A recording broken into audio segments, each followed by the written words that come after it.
De uitspraak van de rechter is opmerkelijk, omdat de steert haast nooit een dwangsom opleiding wordt. Maar nevens de rechter is dat in dit geval wel noodzakelijk, omdat de oerhiet net met goede maatregels komt om de stikstofuitstoot te verlegen en de plan van het vorige kabinet aan een kans schoot had. Hoewel de vorige regering heeft geconstateerd dat er extra maatregelen nodig waren en die ook heeft genomen en daarmee op de goede weg was, heeft de huidige regering belangrijke pijlers onder de stikstofdepositiereductie, te weten het Nationaal Programma Landelijk Gebied en het Transitiefonds, geschrapt. Bovendien heeft de huidige regering tot op heden geen beleid afgekondigd op grond waarvan met enige wetenschappelijke zekerheid kan worden aangenomen dat bij uitvoering daarvan het wettelijk stikstofdoel voor 2030 zal worden behaald. Landbouwminister Femke Wiersma wil het vonnis van 66 zieden eerst goed bestuderen voordat ze maar een inhoudelijke reactie komt. Ze had eens maar twee mogelijkheden: of het vonnis van de rechter gewoon uitvieren en vlug beginnen met het reduceren van stikstof, of oors in eigen beroep gaan. Maar dat is net waar de natuurorganisaties in Friesland op zitten te wachten. Natuurbeheerorganisatie Het Frieske Geer is inname de uitspraak van de rechter.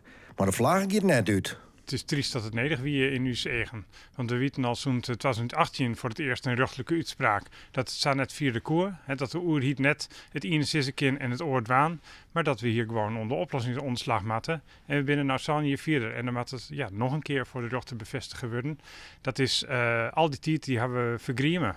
Voor de Frieske agrarische jongeren is de uitspraak geen verrassing.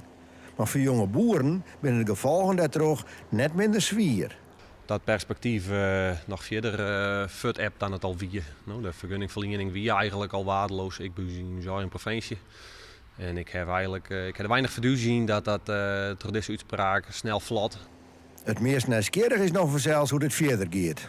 Ik denk dat het net oorskint als dat die plannen van dat Nationaal Programma Landelijk Gebied weer uit de kast komen. Dat hoop je ik. Dat hoop je ik ook. Ja, en als we dat net doggen, dan komt er een heel min scenario waarin er alleen nog verboden komen. Want dan wordt elke activiteit die weer wat nije stikstof uitstoot, die wordt dan verbeen. En dan leidt alles vast. En dat is het laatste wat wij willen. Dat is echt net een wijze waarop dat wij graag de natuur beschermen. Ik verwacht je dat ze om het onder sjoggen naar mogelijkheden. Een daarvan is misschien het herzien van de huidige wet en regelgeving, omdat ik denk dat we nou wel concluderen kunnen dat die ontoereikend is voor een florerende landbouw. Zouden we die wendwingen en zouden we die in Friesland in ieder geval graag zien willen. Dus wij moeten echt zien van, kunnen we hier mooi te voeten.